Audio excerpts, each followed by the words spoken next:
In Piemonte c'è una valle con laghi, passi montani sopra i 2000 metri e borghi tra i più belli delle Alpi, e molto probabilmente non è quella a cui state pensando in questo momento.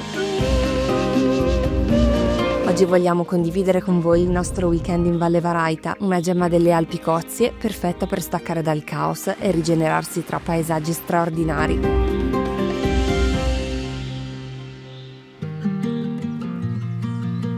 Avevamo proprio bisogno di trovare un luogo così, con tanti panorami diversi da esplorare. La Valle Varaita si trova in provincia di Cuneo e si estende per circa 50 km. Per secoli questa è stata una via di passaggio, commercianti, pastori e pellegrini che attraversavano le Alpi molto prima che esistessero le strade moderne.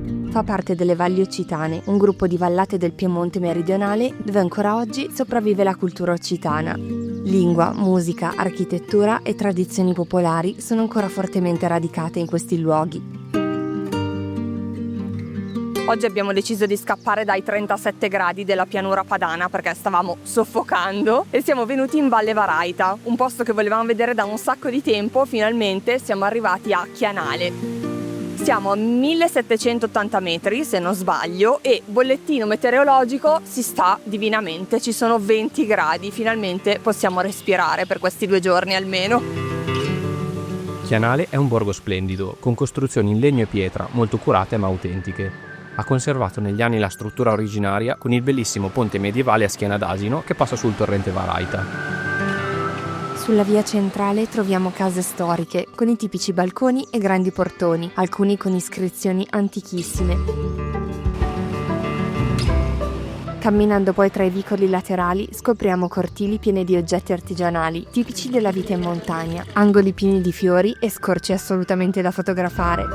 Iniziamo a sentire i tuoni in lontananza e mentre torniamo verso la chiesetta di Sant'Antonio inizia a piovere.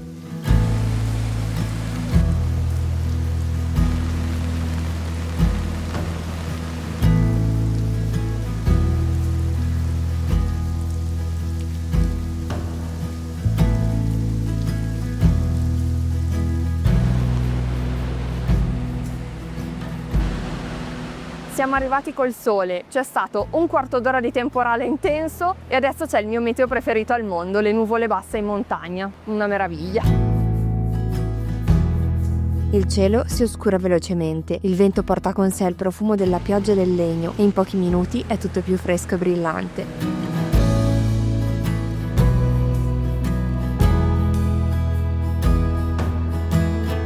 Mentre sole e pioggia leggera si alternano, ci spostiamo a Ponte Chianale e camminiamo fino alla sua diga.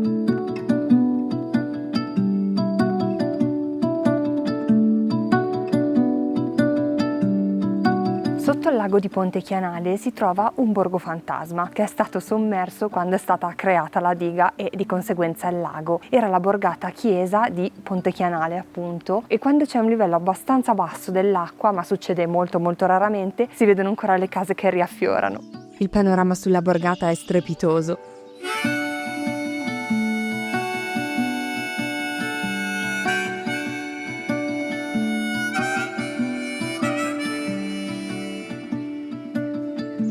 Ci fermiamo a pranzo proprio qui di fronte per provare le raviole, forse il piatto più rappresentativo della valle. A dispetto del nome, sono gnocchi allungati, conditi con burro fuso e formaggio d'alpeggio.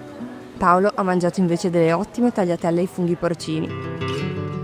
Quando usciamo facciamo 2 passi per la borgata Castello, chiamata così perché in questo punto una volta sorgeva una fortezza medievale che ad oggi purtroppo non esiste più, ma girare tra le vie del paese è comunque molto suggestivo.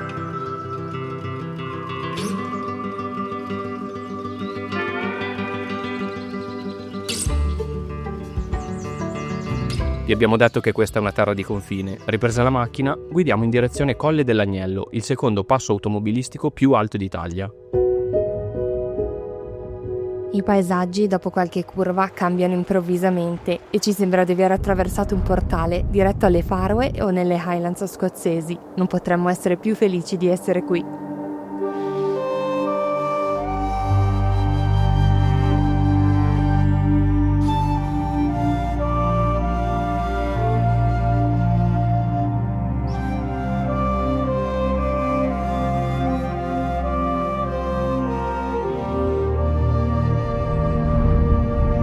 Quando arriviamo a 2744 metri siamo avvolti nelle nuvole, ma nel giro di pochi minuti tutto cambia e il cielo diventa limpido e azzurro. Imbocchiamo il sentiero che parte proprio dal parcheggio, che dopo una breve salita ci regala una vista spettacolare sulle Alpi Cozie e il Monte Pan di Zucchero in particolare. Le vette ci circondano e si estendono a perdita d'occhio fino al Monviso e oltre al confine francese. La natura ci regala spettacoli a cui non ci abitueremo mai.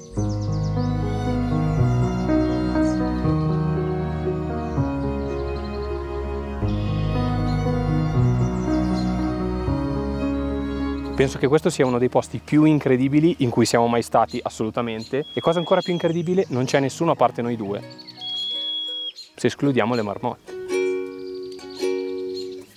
Ce ne sono tantissime in questa zona, ne avremmo viste minimo 10, ma mai troppo vicine da poterle filmare come si deve purtroppo. Tra l'altro non ce le ricordavamo così grandi, erano anni che non ne vedevamo una.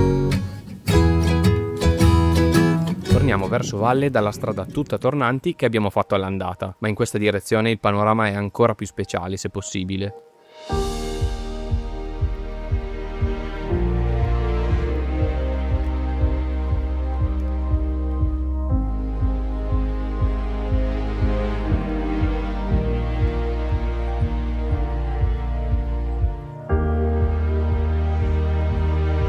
Ripassando di fianco al lago andiamo a fare il check-in al nostro rifugio a Castel Delfino, più precisamente in Borgata Caldane. La struttura è meravigliosa, tutta in pietra con dettagli in legno. Anche la camera è curatissima.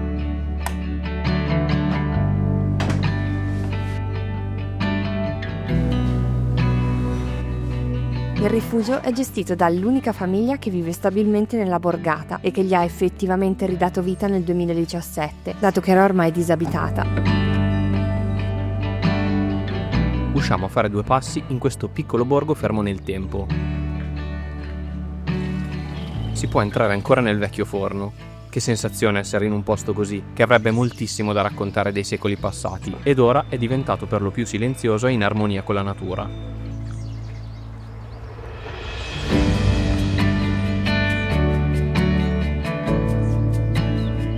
Per rilassarci un pochino questa volta abbiamo optato per la mezza pensione e non pensavamo che la cena fosse così abbondante. Abbiamo mangiato veramente bene. Questa sera è Paolo a provare le raviole, dato che me le ha invidiate a pranzo, e dopo un tagliere di formaggi della valle bevo una tisana prima di andare in camera.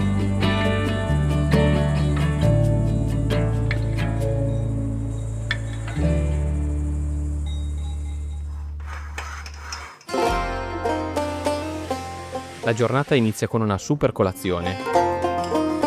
Ci dispiace esserci fermati solo una notte, è stato un bel soggiorno. Oggi si cammina, il nostro sentiero parte proprio di fianco al rifugio Alevé. Questa mattina siamo nel parco del Monviso. Stiamo per fare un trekking ad anello con 566 metri di dislivello per una durata complessiva di 3 ore e mezza. Noi come al solito ci metteremo un po' di più tra video e fermata pranzo che dovremo fare in alto al rifugio. Ho trovato tutte le informazioni sul sito delle Alpi Cuneesi, che è fatto veramente benissimo. E un ultimo dettaglio per chi usa il drone come Paolo: da qui in poi è vietato utilizzarlo. Per comodità vi mettiamo il link al tracciato in descrizione, nel caso voleste seguirlo anche voi. Più dettagliato di così è impossibile.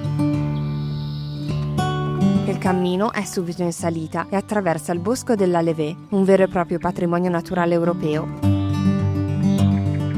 Si tratta infatti del più grande bosco di pinocembro d'Italia. Questa conifera rappresenta il 90% degli alberi presenti, con solo un 10% di larici. Alcuni esemplari monumentali arrivano ad avere anche 500 anni, ci pensate? Questa prima parte è tutta in salita costante, con un dislivello positivo di 440 metri.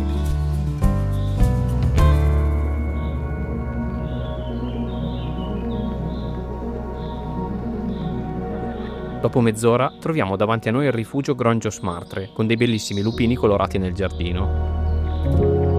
Ci sono molti alpeggi nei dintorni, sentiamo i campanacci in lontananza. Forse anche per questo in alcuni tratti ci sono un po' di mosche fastidiose. Si apre davanti a noi una bella radura, dopo tanto camminare all'ombra degli alberi, e dopo circa 2 ore arriviamo a destinazione. Siamo arrivati nel punto più alto del sentiero di oggi, a 2017 metri, e questo alle mie spalle è il rifugio Bagnur, quello dove andremo adesso a pranzo.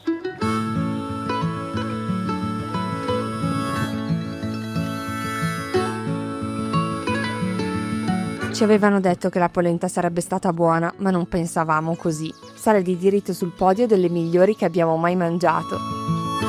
Ci sono galline che scorrazzano nei dintorni, un bel vento che non ci fa sentire il caldo e una vista speciale sul lago e sulle montagne. Il lago di Bagnur è uno specchio d'acqua alimentato dai nevai e dalle sorgenti dell'alta montagna che si sta lentamente trasformando in una torbiera. Le passerelle in legno permettono di attraversarlo senza disturbare la sua vegetazione estremamente delicata.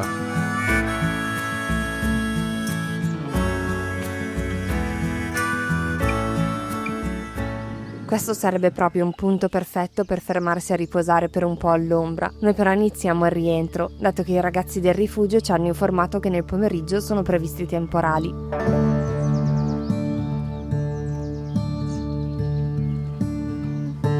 Abbiamo fatto un tratto del sentiero di andata, tutto in discesa, fino a Piancaval. Ora cambiamo tracciato, seguiamo quello segnalato come U53 in direzione Costo Lo Ciarmo.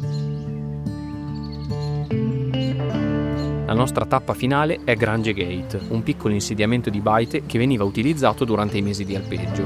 Sulla segnaletica non l'abbiamo mai trovato menzionato purtroppo, ma è semplice arrivarci seguendo la traccia scritta sul sito.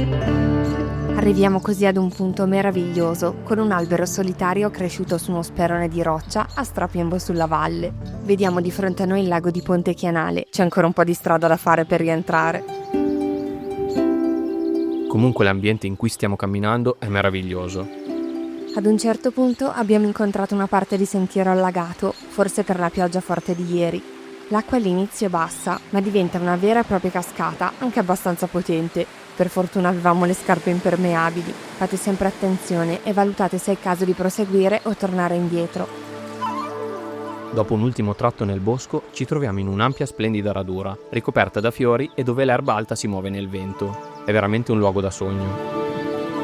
Finalmente vediamo le grange, di cui oggi purtroppo rimangono solo i ruderi.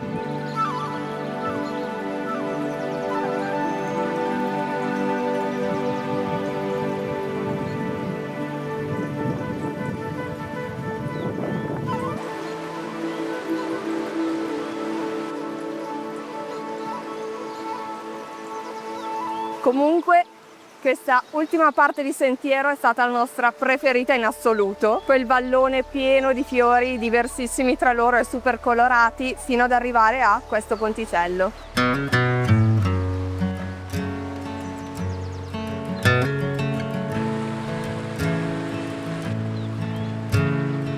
Attraversato il torrente Vallanta, iniziamo la nostra discesa. Anche qui i panorami sono strepitosi, si cammina sempre di fianco al fiume e con qualche tornante abbastanza in pendenza arriviamo fino alla sua riva.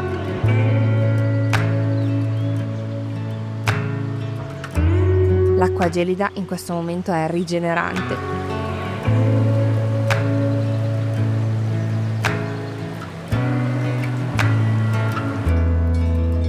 Salutate le mucche al pascolo, troviamo l'ultimo incrocio del percorso.